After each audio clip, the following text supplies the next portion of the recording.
সেনাবাহিনী প্রধান জেনারেল ওয়াকারুজ্জামান বলেছেন, জনগণের স্বার্থে এবং রাষ্ট্রের যে কোনো প্রয়োজনে বাংলাদেশ সেনাবাহিনী সবসময় জনগণের পাশে আছে এবং থাকবে। শনিবার সেনা সদর হেলমেট অডিটোরিয়ামে নিয়মিত কার্যক্রমের অংশ হিসেবে অফিসার্স অ্যাড্রেস গ্রহণ শেষে তিনি এসব কথা বলেন। এ সময় তিনি সকল সেনা কর্মকর্তাদের উদ্দেশ্যে দেশের চলমান নিরাপত্তা পরিস্থিতি তুলে ধরে সেনাবাহিনীর কার্যক্রম সম্পর্কে বিভিন্ন দিক নির্দেশনা দেন। বলেন, সেনাবাহিনী দেশের জনগণের আস্থার প্রতীক। যে কোনো পরিস্থিতিতে জনগণের যান, মাল ও রাষ্ট্রীয় গুরুত্বপূর্ণ স্থাপনাসমূহের নিরাপত্তা নিশ্চিত করতে হবে। এ সময় সামাজিক যোগাযোগ মাধ্যমে চলমান বিভিন্ন গুজব সম্পর্কে সচেতন থাকার পরামর্শ দেন তিনি।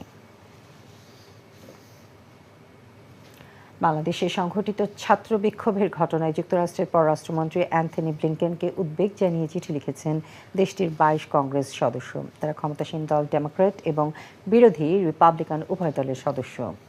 চিঠিতে তারা বলেছেন, কয়েক সপ্তাহে সারা বাংলাদেশে শিক্ষার্থীদের সঙ্গে ভয়াবহ সংঘর্ষে লিপ্ত নিরাপত্তা বাহিনীর সদস্যরা। এতে বর্তমান সরকারের অধীনে মানবাধিকার লঙ্ঘনের বিষয়টি প্রকাশ পেয়েছে। চিঠিতে তারা আরও লিখেছেন, গণতান্ত্রিক প্রক্রিয়াকে খর্ব করে এমন পদক্ষেপ অব্যাহতভাবে নিচ্ছে বাংলাদেশ সরকার। ছাত্র বিক্ষোভের জবাব দিতে গিয়ে বাংলাদেশ সরকার এরই মধ্যে নিষেধাজ্ঞায় থাকা র্যাপিড অ্যাকশন ব্যাটালিয়নকে ব্যবহার করেছে বলেও চিঠিতে উল্লেখ করা হয়েছে।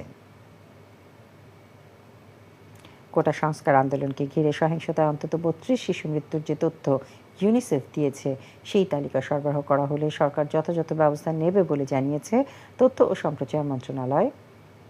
শনিবার মন্ত্রণালয়ের এক বিজ্ঞপ্তিতে জানানো হয়, বাংলাদেশ সরকারের কাছে ৩২ শিশু নিহত হওয়ার কোনো তথ্য নেই।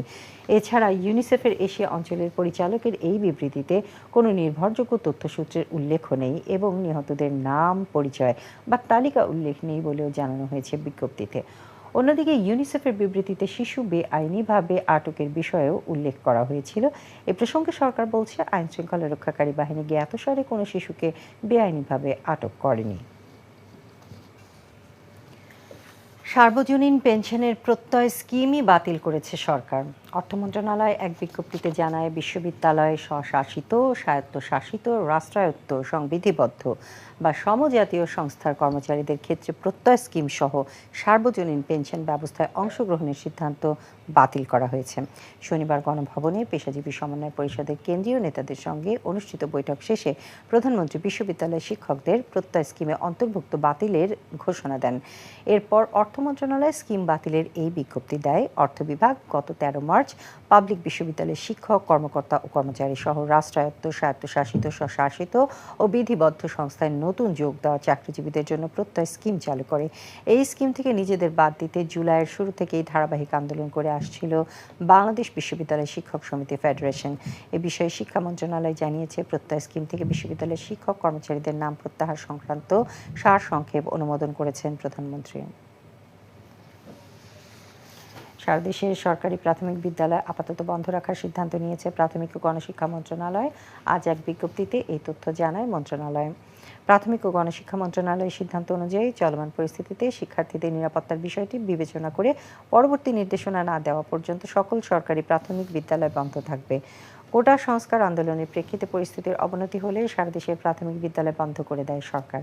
এরপর ৩১ জুলাই প্রাথমিক ও গণশিক্ষা মন্ত্রণালয় এবং প্রাথমিক শিক্ষা অধিদপ্তরের যৌথ বৈঠক শেষে জানানো হয়, সিটি কর্পোরেশনের বাইরে যেসব সরকারি প্রাথমিক বিদ্যালয় আছে তা খুলবে ৪ আগস্ট।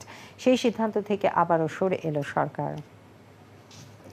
জেদ্দায় জাতীয় শোক দিবস উপলক্ষে যুবলীগ জেদ্দার উদ্যোগে বর্ধিত সভা অনুষ্ঠিত হয়। এনটিভি জেদ্দা প্রতিনিধি মাসুদ সেলিম জানান, সংগঠনের ভারপ্রাপ্ত সভাপতি হোসেন আহমেদের সভাপতিত্বে সভায় উপস্থিত ছিলেন সংগঠনের সাধারণ সম্পাদক সোহেল রানা, শফিউল আলম মনির, ইদ্রিস আলী সুমন, আব্দুল মজিদ, খলিলুর রহমান, আবিদুর রাজ্জাক, রাসেল আহমেদ সহ অনেকে। অনুষ্ঠানে জাতীয় শোক দিবস উপলক্ষে আলোচনা সভা, মিলাদ মাহফিল ও পবিত্র উমরা পালনের সিদ্ধান্ত নেওয়া হয়। তাছাড়া গুজব ও নাশকতাকারীদের শাস্তির আওতায় আনার জন্য সরকারের প্রতি আহ্বান জানানো হয়। সৌদি আরবে নিজেদের অর্থনৈতিক সমৃদ্ধি অর্জনের পাশাপাশি সংশ্লিষ্ট দেশের আইনকানুন পুরোপুরি মেনে চলতে প্রবাসীদের প্রতি আহ্বান জানান বক্তারা। এনটিভি সৌদি আরব প্রতিনিধি জানান, রিয়াদের দাখিল মওদুদে সুব সাবিহা সংলগ্ন বাংলাদেশি মালিকানাধীন মা বাবার দোয়া হোটেলের উদ্বোধনীতে একথা বলেন তারা। অনুষ্ঠানে প্রধান অতিথি ছিলেন রিয়াদের বাংলাদেশি ইনভেস্টর ও জনপ্রিয় সান সিটি মেডিকেলের এমডি আবদুল্লাহ আল মামুন। হোটেলের পরিচালক ফারুক আহমেদ চানের সভাপতিত্বে ও পরিচালক তাজুল ইসলাম গাজীর সঞ্চালনায় স্বাগত বক্তব্য দেন পরিচালক আলমগীর কবির। অনুষ্ঠানে বিশেষ অতিথি ছিলেন সাংবাদিক মোহাম্মদ জাহাঙ্গীর আলম, সানসিটি মেডিকেলের ডিএমডি শাখাওয়াত হোসেন আরমান, ফয়সাল সিসিটিভির এমডি মোহাম্মদ ফয়সাল সহ প্রবাসী সমাজের বিশিষ্টজনেরা। অনুষ্ঠানে হোটেলের সমৃদ্ধি কামনা ও বাংলাদেশের চলমান ছাত্র আন্দোলনে শত শত শহীদের আত্মার শান্তি কামনায় দোয়া করা হয়। এই ছিল মধ্যরাতের খবরে। এই খবরের ভিডিও সহ আপডেট জানতে ভিজিট করুন এনটিভি অনলাইন www.ntvbd.com।